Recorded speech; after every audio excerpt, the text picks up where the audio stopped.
Hello guys नमस्ते। यो चाहिँ डोबाङ है, यो टिकाबाङको यतापट्टि डाँडा है डोबाङ हो होइन। यो ठ्याक्कै उतापट्टि चाहिँ टिकाबाङ छ, त्यो चाहिँ दरबाङ परिहाल्यो, त्यो चाहिँ रुममा परिहाल्यो। अनि त्यसपछि यो चाहिँ ढलेगिरी हिमाली यो भइहाल्यो, यो चाहिँ मालिका भइहाल्यो, हिडी देखिसक्यो।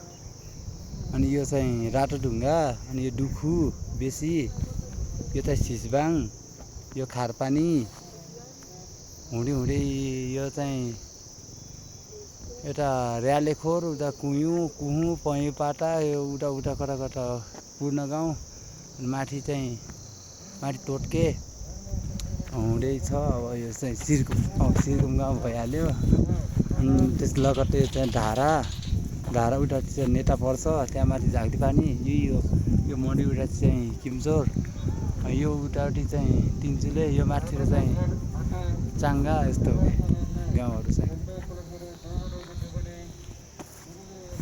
हेर्नु त।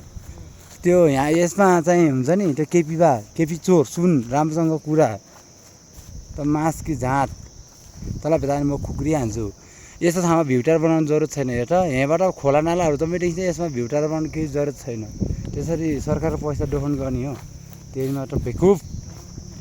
अलिक दिमाग लगा, यहाँ चाहिँ त्यस्तो गर्ने केही जरुरत छैन। यहाँबाट सर यो फोहोरहरू यहाँ जथाभावी नफालाउने अलिक व्यवस्था गरौँ है। यो फोहोरहरूले चाहिँ यो वातावरण प्रदूषण बनाउँछ।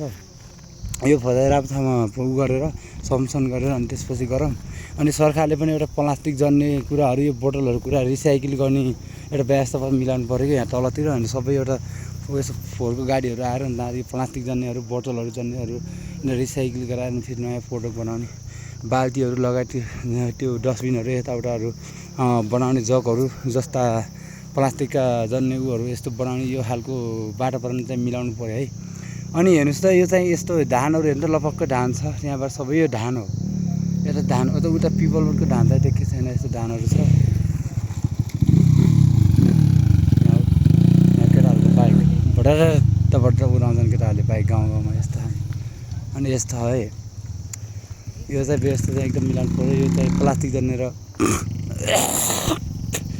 उसको व्यवस्था मिलाउनु पऱ्यो। पहिला सिर्किमेले यहाँ तल हेरेर मान्छे पो नि योमा